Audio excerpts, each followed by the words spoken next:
शिक्षक फेडरेशन के बैनर तले वेतन विसंगति दूर करे के मांग लेके आंदोलन करत सहायक शिक्षक मन छठवां दिन भूख हड़ताल शुरू करीन। भूख हड़ताल में बैठैया शिक्षक फेडरेशन के नेता मन के तिलक लगा के स्वागत करे गई, जेकर बाद भूख हड़ताल शुरू करे गई।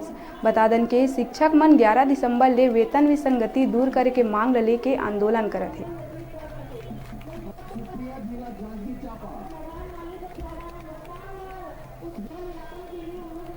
श्रीमान रविकांत पैकराजी कोरबी सूरजपुर ब्लॉक उपाध्यक्ष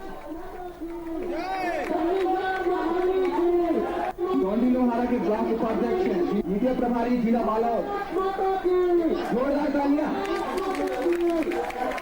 श्रीमान पहुंचे हुए श्रीमती नीलम वर्मा जी सिंगला बलौदा बाजार, नीलम वर्मा जी सिंगला बलौदा बाजार, पत्थरगांव जी हार्दिक ओम प्रकाश चौहान जी